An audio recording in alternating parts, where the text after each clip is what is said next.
So close from Samoa as it ran England all the way. My name's Mark, let's talk rugby.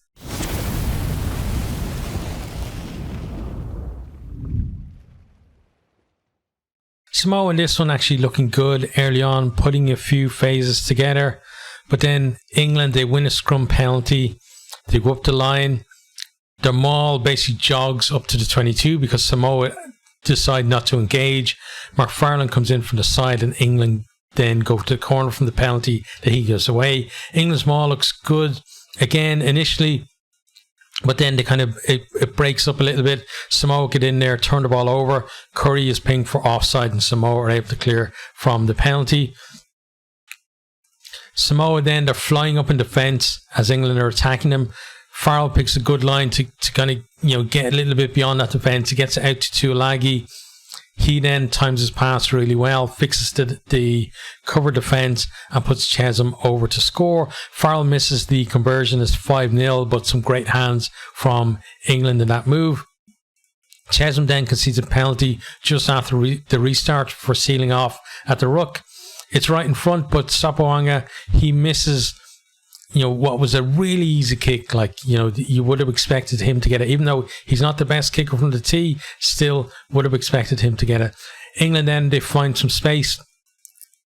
Farrell again puts Tuilagi through a gap, gets deep into 22, recycled, and Farrell is forced into touch about 5 or 7 meters or so from the line. England looking ominous at this stage. Probably the best I've seen the back line actually working, probably under Borthwick, actually, if I'm honest. But then Samoa, they're offside. Owen Farrell decides to take the points, pops it over. He becomes England's record test point scorer, breaking Johnny Wilkinson's record, and it is 8-0 to England. But now Samoa, they come back. They're the ones finding space. From turnover ball, they work it up to the 22. Then some lovely hands. McFarlane involved in there, but to get Ao Wong out wide, he then steps inside Johnny May, goes over to score. Sapoanga converts this one from out wide. Really good recovery from him, after that early poor miss. And it's 8-7. Samoa now in front. Samoa then, they come again, have a lovely cross kick to McFarland. He claims it, and he's got 3 English defenders converging on him, but somehow magics up an offload and then gets it to Malolo. He then goes through a gap, steps and goes close to the line. England, though, they strip the ball, but they strip it behind their own line and then ground it, so it's a 5-meter scrum to Samoa. Still a great chance for them. Aggressive English defence, though, pushes Samoa back to the edge of the 22, but then England concede a penalty. Samoa go to the corner.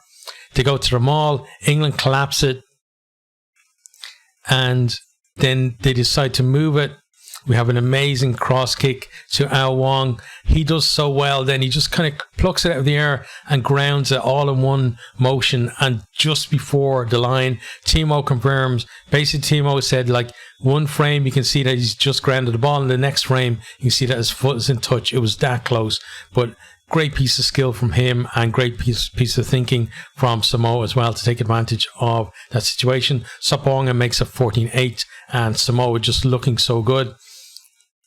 Alex Mitchell then with a very poor box kick. It was one of these that basically went straight up and down, puts all of his team pretty much offside. Ball pings around a little bit, and then Paiao collects it, goes over unchallenged. Looks like Samoa have just got a quick fire double in the tries.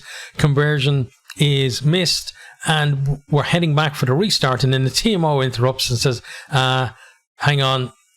You might want to have a look at this," and then shows that Manu actually knocked it on in the build-up to the try as the ball was pinging around. So we come back for that Samoa penalty for offside. From that then, Ao Wong, he goes to the corner, but his foot is just in touch. England scramble it away after line out, but they're looking shaky. And this, I think, was a major period in the game because Samoa had them on the ropes there, and they just couldn't get that knockout blow to just make it so that England wouldn't be able to come back. It'd just be too big of a deficit for them. Samoa, then they come again. They have, they're 5 meters out, moving the ball, looking for that gap.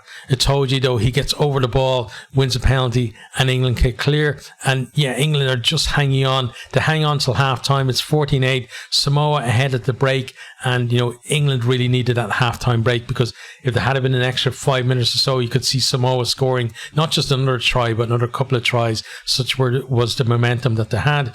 Into the second half then, Samoa, they break up the left. They get it wide quickly. Ford, though, gets back to make an absolute try-saving tackle. Samoa, though, they're continuing on attack. Big carries, get them within 5 meters. England, they're offside twice. I think there was an off-the-ball tackle as well, or a no-arms tackle, something like that in there as well. But 3 penalties they gave away. They managed to keep them out, but we come back for the penalty. Owen Farrell, then he gets a warning from referee Brace about the number of penalties they're giving away. So close to the line and in quick succession as well. Sopoaga pops this over for 17-8, but it still feels like Samoa, they need to get that try that they've been threatening, the extra try that they've been threatening to get. That would probably seal the victory. England, though, through Tuilagi, he puts Earl through a hole. And England, they're looking just to get a little bit of momentum in the game. But then Fritz Lee gets over the ball, wins a penalty to Samoa. Feels like England can't, get their way back into the game at all. But then from the penalty, Merchant acrobatically keeps the penalty in play. He's one of these ones where he leapt from off the field to collect it and keep it infield. Samoa, they were kicking up the line, didn't work out for them. England, now they start to turn things around. They're the ones applying pressure now. Chesham, he thinks he scored, but then a TMO review confirms that there was a double movement. He kind of levered himself towards the line after being tackled. So no try for that, but England have a penalty. They go to the corner with that. Chesham claims the line out. England go to the maul. Samoa, they halt them all really well, and then they're holding them out as well as they go to one-out runners. Curry gets pinged for a clear out, kind of a bit high, and Samoa kick clear. England, though, they come back again, and it feels like something's got to give soon, because Samoa now, they're not offering anything in attack at all. It's all just defense from them, and when that happens to teams, you've got to have a big moment that allows you to get back on the front foot, because you can't defend for an entire half of rugby. England, they break. Itoje with an offload to Merchant. He goes over, thinks he scored again, but again, Timo check shows the pass was clearly forward. No try. We'll come back for a penalty for an off-the-ball tackle on Farrell by Tawala. Then in that one there was good work by Marcus Smith in the build-up as well, and he's beginning to have an impact from the bench now for them too. Ford is gone at this stage, and wonder about the whole Ford Farrell thing, because it worked for a little while in the game and then it didn't work, and it's hard to say whether they're going to be able to actually get this backline to work over an 80-minute period or not. But Farrell, he makes it 17-11 from the tee. England, again, applying more pressure. Samoa now are conceding penalties, and when that happens to a team, it's a slippery slope. That you've got to again find some way to turn it around and get yourself out of that area and get out of the referee's mind that you're the one just always giving away the penalties. We then have an off-the-ball tackle, allows Farrell to kick for the post, but the shot clock actually expires. First time I've seen it in this entire Rugby World Cup. He doesn't get to take the kick. And a player of his experience is crazy, but we saw Johnny Sexton almost do it earlier in the tournament. So, it doesn't matter how many kicks you've taken. It seems like if you're stuck in your little routine before you're going to kick the ball, it's almost impossible for players to rush that by a second or two to beat that clock. And I think that's what happened to him. Samoa, then they win a scrum penalty. And now I'm thinking this could be that momentum shift that they needed. Sinclair got pinged for collapsing.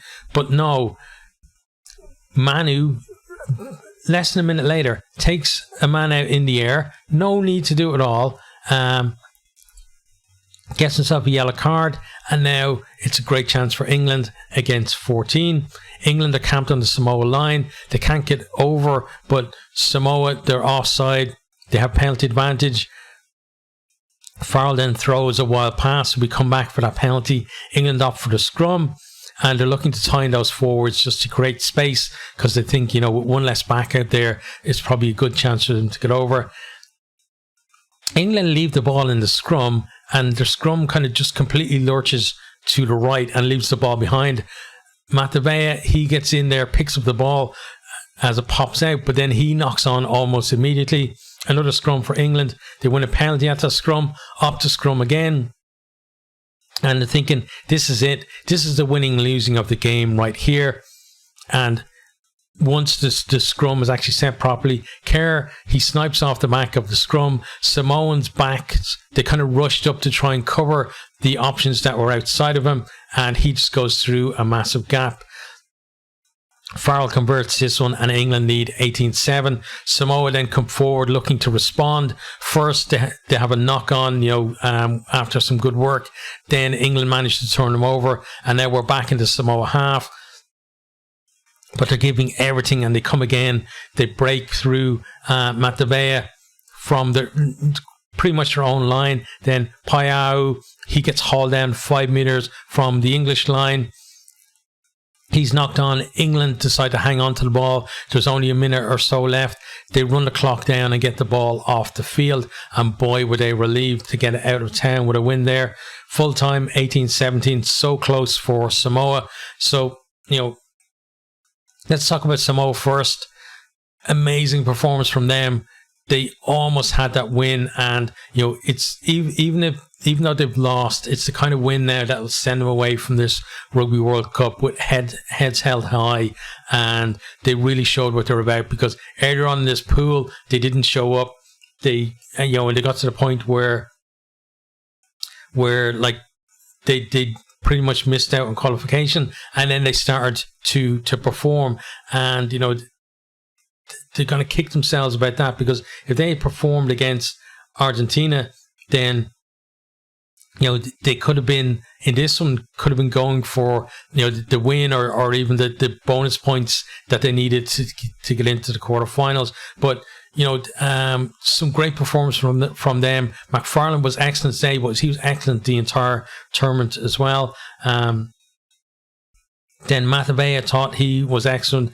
Payau, Wong with 2 tries there as well. Lee was great, and they I just thought, overall, some great performances, but just not consistent enough through the pool. England, they're going to be, so relieved that they actually won that one, because going into your quarterfinal on the back of a loss really can be a big downer for you, especially, when you want to just focus on, pool is done, we're on to the quarterfinal, and not have headlines about, a shock defeat and this, that and the other. But they got the win. They look good at the start, like that first kind of 10 minutes or so, they really look like, the back line were starting to click, and I could see what they're trying to do, with Ford and Farrell in there, and then with Tulagi at 13 as well. It was making sense. They were finding those gaps, and they're beginning to kind of hum a little bit in attack, but then it all went pear-shaped then, and Samoa were just on top, and then England looked like the team that we've seen for the past year or so that couldn't do anything right at all. And then the second half, they dug in, they fought, and this team, they showed against Argentina, they've shown in this one as well. They've got grit, and they're able to dig out results. Maybe that performances don't justify. Now, the game against Argentina, performance absolutely justified that, but performance in this one, I think Samoa were probably the better team, but England just had that ability they hung on and hung on and hung on in that period before halftime and just after halftime. And then when they got their chances, although they had a couple of tries chalked off, they got the one that counted. And then again at the end, they just hung on and kept them out. And, that's the kind of thing that in a quarterfinal, if it's going to be close, it could stand to them there as well. But, now they've got their win and they're just going to be thinking about, that quarterfinal. It's probably going to be, I think it's going to be Fiji, right? Yeah. So they're going to be basically just focused now on the quarterfinal.